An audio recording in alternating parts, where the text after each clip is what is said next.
those of you who are our guests, you might have noticed that Cheryl did not obspatulate the podium. When I arrived, we never want to leave the podium empty. We always want to make sure that we're welcoming our speaker or our evaluator or the next individual that comes up to the podium.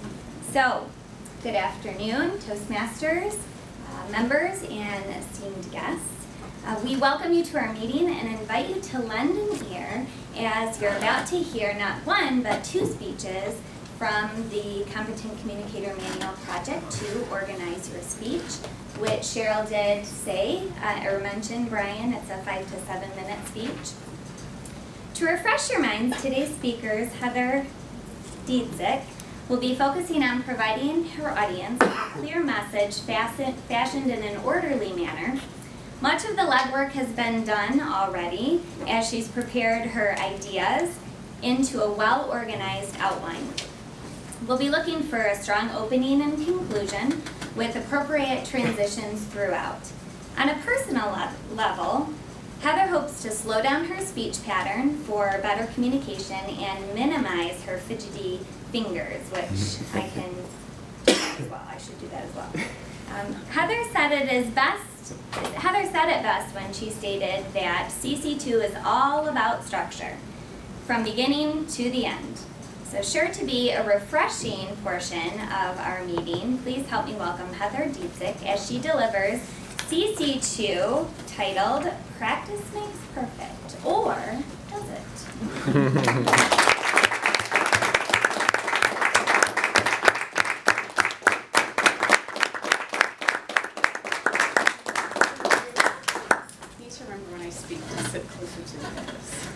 Thank you very much, Bridget. So recently, as your new VP of Public Relations, I had the opportunity to go to Toastmasters leadership training in Lansing just before the holiday. And when I was there for the entire day on a rainy Saturday, I actually heard a statement or a figure that kind of shocked me from a Toastmasters perspective.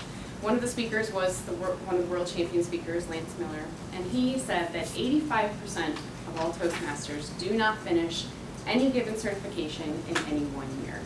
85%. So those of us sitting in the room, we're all working toward becoming better speakers, right? So what holds us back? Why only 15% of all of Toastmasters in the world do they actually motivate themselves and get to that competent communicator or that competent leader? What holds us back? So outside of Toastmasters, well, what holds anybody back? Why do people run marathons? How do they get to that point instead of just continuing to run 5Ks? What holds you back from taking 5 strokes off of your golf game? I'm not a golfer, so that sounds like a nice round number. You know, what makes you improve? What holds you back from making that next step? And so, as speakers, I think it's important to ask ourselves, why do we show up every week? Why do we want to be here? We could all speak. We can speak a little bit better, but we want to be awesome speakers. So we've all heard the phrase, practice makes perfect. And we're here every week to practice. So instead of just practicing and throwing in the hours, we should think of how we're practicing. And so there's a book written by an author named Dan Coyle called The Little Book of Talent. And I'm going to read a quote from him because I think it gets kind of at the heart of this idea that you can't simply throw hours. It has to be the right kind of hours of practice. He says, we learn when we're in our discomfort zone. When you're struggling, that's when you're getting smarter. The more time you spend there, the faster you learn. It's better to spend very, very high quality 10 minutes or even 10 seconds than to spend a mediocre hour. You want to practice where you are on the edge of your ability, reaching over and over again, making mistakes, failing, realizing those mistakes, reaching again, and moving on. So in Toastmasters, it's what we're here to do. In theory, we can all be extremely uncomfortable for 5 to 7 minutes, get over that anxiety, reach, get over it, move on, and move on to the next speech. You're working through that discomfort zone to get better. A good example is if anybody here is a runner, if you take time off from running, if you say spend 3 months on a couch, 6 months doing another sport, And you decide, I'm going to go for a run. You throw on your shoes and you run a mile, 2, 5 even if you're ambitious. And you come back, the next day you wake up and you can barely get out of bed. Now if you were to do that and you get up and you say, oh my gosh, I am so sore, I surely cannot run another mile for at least 2 months. Well, the next time you do that, that run is going to hurt just as bad. You're never going to work through that discomfort toward improvement. So the idea is with repetition, that discomfort becomes less and less. And it's the same for our bodies as it is for our brains. So I am challenging everybody in this room to think about the frequency with which you endure discomfort here in Toastmasters and outside.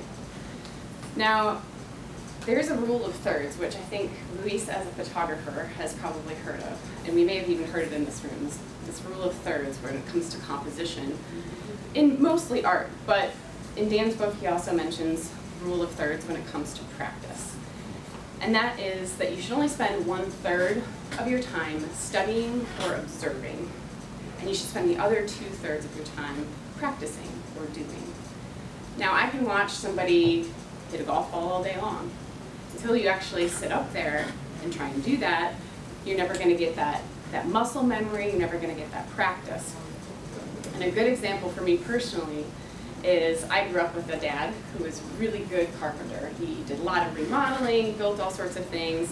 So I spent 20, 25 years watching my dad build things. And when it was time for me to own my first home, I was in Georgia, so I was several hundred, almost 1,000 miles away from my dad. And he could tell me all day long, and I can remember watching him do all of these things, but when it came right down to it, I wanted to retile my bathroom, I had to do it myself. And I realized that no amount of years that I had been watching my dad meant that I could tile my own floor. And it took him coming down, and he's a dad, so he comes down pretty easily. Oh, we'll do projects, we'll help. And I actually had to sit him on the couch and hand him a cold iced tea, sweet tea in Georgia, and say, just sit there and tell me what to do. And it was so hard for him.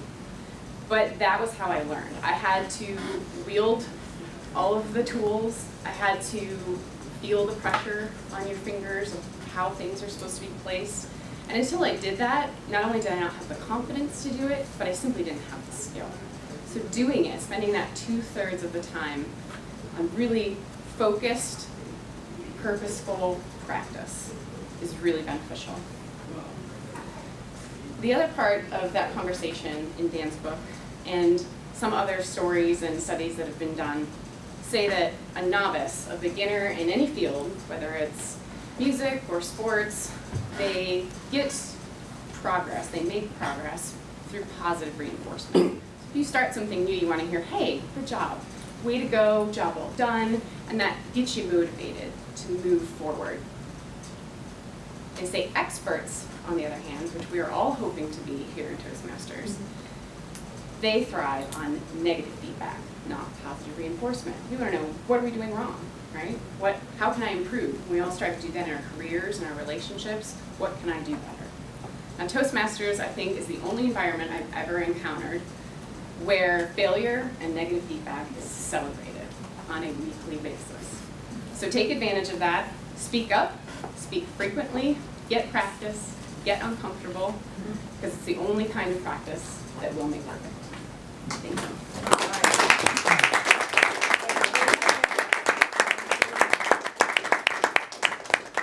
Great job, great job.